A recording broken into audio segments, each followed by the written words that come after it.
ነብዩላህ ሙሳ አለይሂ ሰላም ደግሞ በሚታረድበት አመት ነው የተወለደው የአላህ ስራ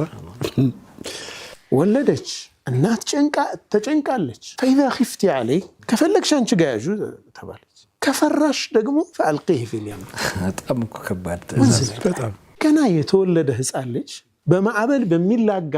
ወንዝ ላይ ጣዩ አላህ ላይ መተማመንን ይፈልጋል አላህ ደግሞ ቃል ገብቶላታል فاذا خفتي عليه فالقيه في اليم ولا تخافي አትፍሪ ተብላለች ولا تحزني አትተክጂ ከጣልሹ በኋላ ለምን ጣልኩት ብለሽ ሐዘን አይሰማሽ ولا تخافي እዚህ ጥየው ምን ይሆን ብለሽ ደግሞ አትፍሪ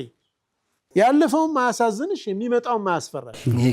ከሰው ተخيل ውጪ ነው አይደል አሁን ልጅህን የሆነበት አድርገው አለ መፍራት የምትችለው ነገር አይደለም በተለይ እናትነት ደግሞ የተለየ ነገር ነው በጣም እናቶች ልጅ በተለይ ደግሞ ሲሆን አራስ ልጅ ሲሆን ራሱን መከላከል የማይችል ያ አላህ ግን ምን አለ አላህ ኢና ራዱሁ ኢለይክ እኛ ወደ አንቺ እንመልሰዋለን መመለስ ብቻ አይደለም ወጃኢሉሁ ሚን አልሙርሰሊን ከመልእክተኞች እናደርገዋለን ረሱል እናደርገዋለን ወህይ የሚወርድለት የአላህ መልእክተኛ እናደርገዋለን ይህንን ክብር የሰው ልጅ ሊቆናጠጠው የሚችለው ከፍተኛው ክብር ማለት ነው በህይወቱ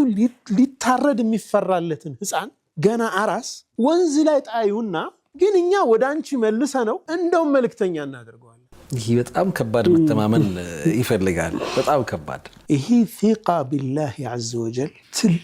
ትልቅ እርከን ነው አላህ